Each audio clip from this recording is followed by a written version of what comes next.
Let's begin with this question. Did you know that in Jesus' ministry, as we are following this narrative, the gospel narrative from Jesus' birth throughout this year, as we focus on the life of Jesus, why? So that we can once again be better acquainted with the words and teachings of Jesus, the actions of Jesus, because my hope and prayer is to challenge you this year especially, become more and more like Jesus so that we can serve like him. And through this journey, did you know in Jesus' ministry, only 2 times did he ever use the word great faith. Only twice. Great faith, he said, only in 2 situations. If you were with us back a few months, the first time was in Matthew 8, when the Roman centurion, remember, he came to Jesus and said, help me by healing my servant who is sick in bed. That was the first time. The second time is in today's story. Now here's the interesting part, something that you may not have noticed. You may have known that Jesus said it only twice, but here's the connection between the 2, something you may not have noticed. Both times when Jesus said of this person, you have great faith, he said it to non-Jews. He didn't say it to the people of Israel. He said it to non-Jews. And right away, that should pique our interest. There's something going on here. So notice the context of today's reading. In verse 21, Matthew tells us that Jesus went out to the region of Tyre and Sidon. In modern day, those are port cities in the modern nations of Lebanon and Syria in today. What does that tell you? In other words, Jesus left Israel. He left the promised land, he left Israel, and he entered into non-Jewish territory. It was there that a woman approached him with a certain request. And we are told that she was, quote, a Canaanite, which basically means, it's emphasizing the fact that she's a pagan. She's a non-Jew. She asked Jesus to have mercy on her and to heal her daughter. And as we read, Jesus reacted in a way that seems completely out of character for him. He treated her differently than he ever treated anyone else, even other Gentiles, non-Jews. But by doing so, he taught her, he taught his disciples, and he also teaches you and I today some very important lessons about faith. So once again, I'm inviting you to look at a story that we probably think that we know very well, but to look closely at this story. And the question to kind of give us that structure for this sermon is this: what does it mean to have great faith? If there's only 2 times that Jesus said, and it's to non-Jews, he says, great faith. What does that mean? What does it look like? I'll tell you right off the bat 2 things. A, great faith and persistent faith is synonymous, is one and the same thing. Okay? Great faith equals persistent faith. But B, also, persistent faith is demonstrated or shown by persistent praying. So that's the equation, okay? Great faith equals persistent faith. And how do you show persistent faith? By persistent praying.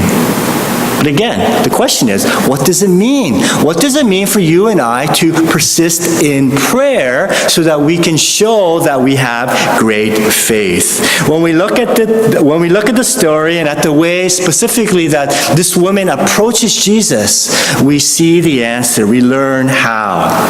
What does it mean? In your notes, it says, what does it mean to show great faith?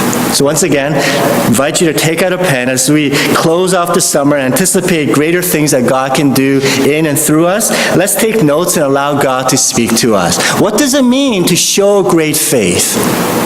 First of all, fill this in. It means you, number 1, keep asking, even when God seems silent. That's the symbol, a visible show of the fact that we have great faith. That we ask, keep asking, even when God seems silent. Go back to the story. The story begins with the Canaanite woman crying out to Jesus, making a ruckus, raising her voice. In verse 22, she says, "Lord, Son of David, have mercy on me. My daughter is suffering terribly from demon possession." Now, what happens next is really what the surprising thing is. How did Jesus respond? The first part of 23. Jesus did not answer a word. Can you believe that? This woman came to Jesus with a very real need, and it wasn't even about herself. It wasn't a selfish prayer or a selfish petition. It wasn't about her. She's asking for someone else. And yet, Jesus ignores her. Was Jesus being mean? Was he having a bad day? What's going on here? Now we know how the story ends, right? We know how the story ends. The daughter gets healed. So something else was going on, and this is where we need to pay attention. You see, this story is not about a miracle per se. It's not about the miracle per se. This story is about faith. It's about faith. You see, if Jesus had just simply said, "Oh, okay," if Jesus had immediately healed the woman's daughter right away, then the woman would not have had the opportunity to display what kind of faith she had. There would be no opportunity for her to demonstrate her great faith. It would just be another miracle story. And the Gospels are full of it. Matthew's full of miracle stories. He could have left this out. But it's not about the miracle. This story is about faith.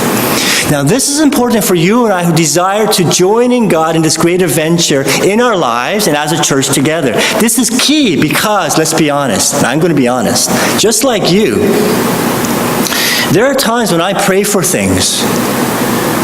I say, "God, this is my list. I pray for these things, and it seems as if God does not hear." Has that happened to you? Sure it has. Every one of us can say this. I pray for things, and it seems as if God does not hear. I don't know what you do. Probably what most of us do. But here's what I'm asking you to do instead. When that happens, from the light of this gospel story, here it is. When that happens, see it for what it is. See it for what is truly going on. Here's your chance for your faith to grow. Here's your chance for your faith to grow. So keep asking. Don't stop. Don't give up. But keep asking, because an opportunity has been opened to you. Now, I know how some of you may think. They may respond this way. You know what? I don't want to keep asking, because in this dilemma, this problem, this struggle that I'm having, I want it to go away right away. I want God to take away my problem. Why should I wait? I don't want my faith to grow. I want God to just take my problem away. The fact is, God will take care of your problem. He will help you. But we need to understand the mind and the heart of God. He wants to do more than that. He doesn't just want to be a genie in a bottle for you and I, the wish machine. God, help me in this. Okay. Do this for me. Okay. God wants to do more than just be a genie in a bottle. Instead, He wants you and I to change, to transform. He wants us to change from the inside out better for the better. In other words, He wants us to become like His Son, Jesus Christ. The problem in your life, whatever it is temporary, isn't it? It's temporary. But who you are, who you will become, will last for eternity. In other words, God looks at the bigger picture. He sees the big picture. So when it appears that God is silent, it's only for a moment. in the grand scheme of things. It's a blip. It's a moment in the big picture. What God is trying to do, He is trying to draw you out. He's trying to draw out your faith. You say you believe in me. You say you follow after Jesus Christ. You say you have faith. Let's see it. He's trying to draw out your faith. He wants your faith to not stay at this baby level faith, this just simple declaration that, yeah, I believe in God. That's the basics. He wants you to grow and to develop into great faith. Great faith. So when you take a prayer request to God, you have to ask yourself, how long am I willing to pray for this? How long are you willing to pray for it? How long, how many times am I willing to ask? Are you willing to keep asking, even if the answer does not come easily? If you're not willing, here's the truth. You won't see consistent results in your prayer life. You won't see it. You won't see the end result of what prayer is supposed to be all about. Here's something that you and I, all of us, must learn about prayer. Prayer works best when it's our only plan.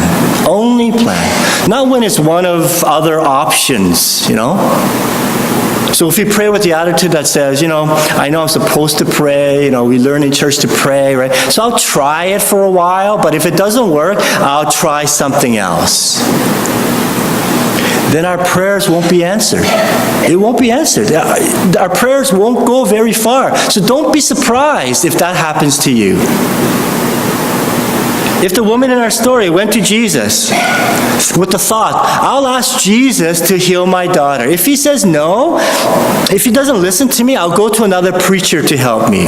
If that happened, then her daughter may never have been healed. Why? Because Jesus wasn't interested in just another miracle. In your notes, I put a little sentence, and I think it's very, very powerful. A great truth to understand. God's delays are not God's denials. We live in this instant, gratification kind of society, right? Fingertips, we carry our cell phones, it's stuck to our bodies, right? And so anytime we want to do something, say something, look up something, it's there, right? So I think that sometimes goes against us, right? God's delays are not God's denials. Just because you don't get your answer immediately, it does not mean you will not get an answer eventually. Why? Because there's something else going on. The answer for your prayer will come. The answer to your prayer will come. Your persistence will pay off. But remember, God is not interested in just answering your prayer. He has a higher goal. God wants you to grow in faith. Mature in faith. That's the real payoff. Great faith is demonstrated by persistent faith. What does that mean? So keep praying. Even when God seems silent. And that's a key word. Seems silent. Keep praying as long as it takes, because there's something greater going on. Here's the second principle of great faith that we learn from this story. Number 2, fill this in. Keep asking, even when others try their best to discourage you. Keep praying, even when others try to discourage you. Verse 23 continues. So Jesus' disciples came to him and urged him. This is on the heels of Jesus did not answer a word, right? The second part of that verse. So the disciples came to Jesus and urged him, send her away, for she keeps crying out to us. Now, I don't know about you, but the attitude of the disciples, I think, was very shameful, right? They didn't try to help this woman, right? They didn't intercede. Jesus, maybe you didn't hear, this woman needs you, right? They didn't intercede for her. They didn't say, Jesus, help her. We have such compassion upon her and her daughter because she's suffering. Won't you do something for her? Won't you perform a miracle for her, please? If anything, they were trying to block her, be an obstacle. They were trying to chase her away. They just wanted her to get away from them. Now imagine how the woman must have been thinking and feeling. Those closest to Jesus, his disciples, they didn't care about her at all. They didn't care. They went out of their way to discourage her. And what happened? And yet, it didn't stop her. It didn't stop her from asking for help again. So she repeats in verse 25. The woman came and this time knelt before Jesus. I'm not going to give up. Lord, help me, she said. She refused to let the disciples stand in her way. What's the takeaway here? What's the lesson for us? This woman kept her focus on Jesus, not on the people around him, not the disciples, right? Peter, James, and John, the others tried to discourage her, but you know what? The truth is, her hope was not in Peter, James, or John. Her hope was in who? Jesus. So she ignored everyone else and she focused or kept her focus on Jesus. So I think the challenge to you and I is very simple. Do you want real faith? Do you want great faith? Do you want to see God working in your life? Then be prepared to keep asking. Even when others make fun of you, even when others try to discourage you, even when people say, you're just wasting your time, you think God would do that for you? Even when people treat you as if you're wasting their time. Why? Because they're not your hope. They're not your hope. Jesus is. Jesus is our hope. So keep your focus on him. This woman did not allow herself to be distracted by the people around Jesus. She did not allow herself to be discouraged. Instead, she moved even closer to Jesus. She bows before him and she made a request again. Great faith is demonstrated by persistent prayer. So keep praying. Even when people try to discourage you. Number 3, how do we show great faith? This is so important. Keep asking. Number 3, fill this in. Even though you're unworthy. Keep asking, even though you're unworthy. Now we enter the part of the story that is not so easy to understand. It's quite difficult to see what is going on here because Jesus, when he decides to speak to the woman, he says a few shocking things, doesn't he? First he says in verse 24, I was sent only to the lost people or the lost sheep of Israel. Why did he say this? Basically he said this because she's not Jewish. And yet, right, she is asking for his help. Nudge, nudge. When she asked for help again, Jesus replied, verse 26, it's not right to take the children's bread and what? Toss it to the dogs. What in the world is going on here? Jesus seems to be comparing this Canaanite woman to a dog. Why would he say such a thing? Maybe Jesus was racist. Well, we know the answer is no, he's not, because previous to this in the Gospel of Matthew and even afterwards, Jesus had no problem helping non-Jewish people, right? So again, something else was going on. We looked at this a little bit when we looked at the parables. Remember that Jesus was a master teacher. He was a master teacher. So he didn't say this to push the woman away, to drive her away. He didn't say that. He didn't say this provocative thing to drive her away, to kind of get her mad so she'll run to the hills. No, she didn't do it. He didn't do it to drive her away, but instead he said it to draw her closer. Nudge, nudge. Draw her closer. He was nudging her to do the right thing. You see, an important lesson was being taught that day.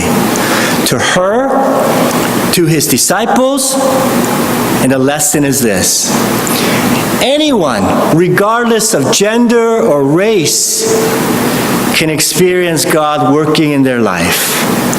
Anyone, regardless of gender or race, can experience the power of God in their life. How? Because of faith.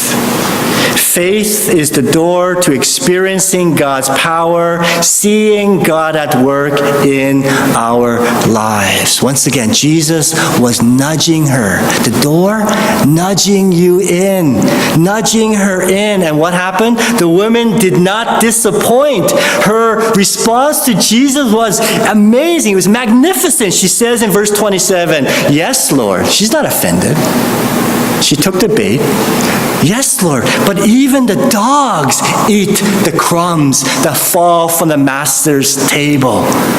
The woman's response showed a complete lack of pride, lack of self-righteousness. She didn't try to argue against Jesus. "I am worthy."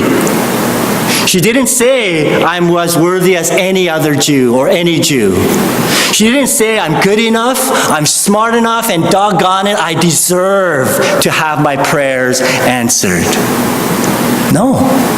Instead, she recognized she was completely at the mercy of Jesus. And so she said, basically paraphrasing, she said, "Lord, if the Jews in your little story are the children, the Jewish people are the children at the table, and the Gentiles, the rest of us, are dogs that sit at their feet, I'm okay with that. I'm fine." Why? Because the dog still gets the crumbs. And a crumb is all I need.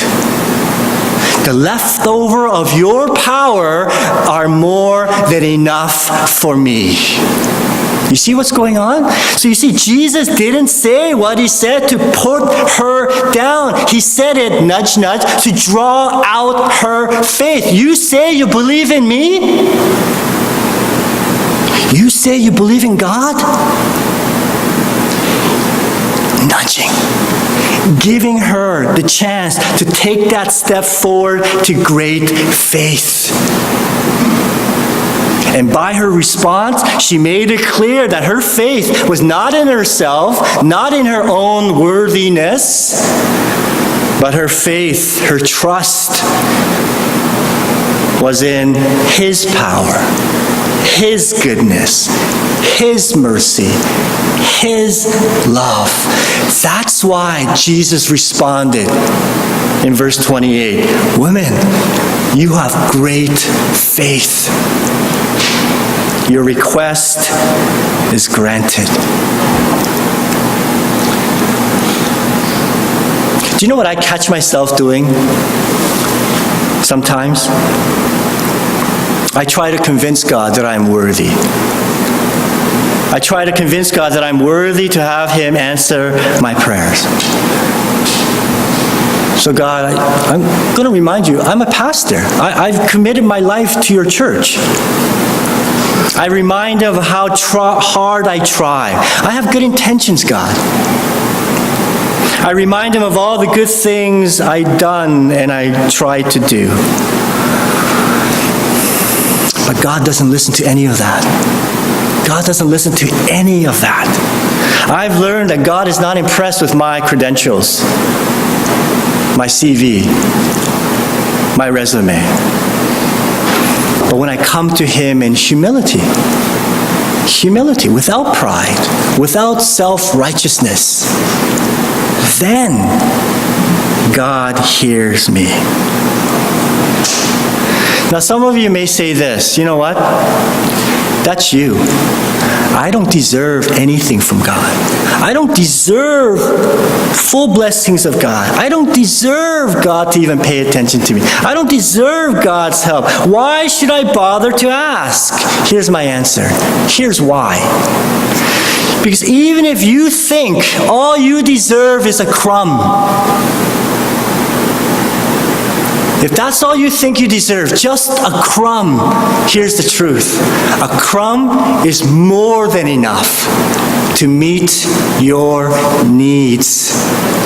Think of God's unlimited ability to bless a life. Even if you receive only a fraction of His power, think how much your family life, your marriage, your relationships, your business, your school life could be transformed. Your life would never, ever be the same. People with great faith don't base it on their own worthiness. It's based on God's mercy. People with great faith recognize that at best, I'm being honest, at best, I deserve only the crumbs of God's blessing. But at the same time, they also understand crumbs are more than enough. How small is your God? How big is God truly? Even if you think you deserve just a small leftover, the crumbs, brothers and sisters, crumbs are more than enough. Anyone who thinks they deserve God's blessings, what happens? They only limit their ability to experience the workings of God in their lives. Why? Because pride blocks the door. Pride blocks the door to God's blessing. But humility opens that door. So once again, great faith is demonstrated by persistent prayer. So keep praying, even when you know you're unworthy.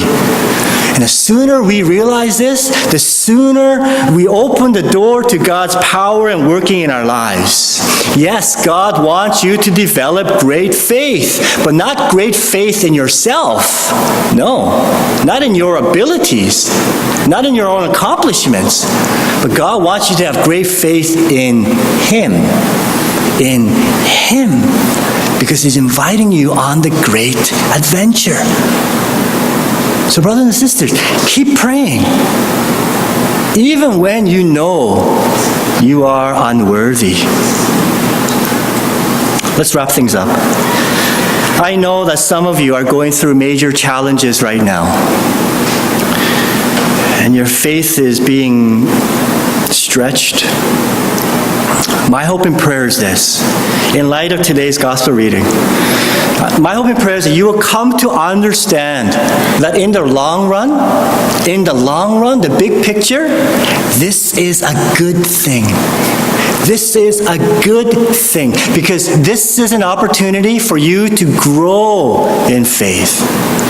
Chance for your faith to grow. Here's your chance to develop and ultimately show off, to demonstrate great faith. How? Keep asking. Keep praying. Does God seem to be silent to you? Keep asking anyway. Keep asking for His help anyway. Something else is going on. Do others try to discourage you and put you down? Guess what? They're not your hope. Jesus is. So keep asking for His help. Do you feel unworthy? Welcome to the club. All of us. Welcome to the club. But even if all you deserve is a crumb from God's table, crumb is more than enough. So here's my challenge, brothers and sisters. Take your eyes off yourself. Put your eyes on Jesus. Focus on Him alone. Keep asking.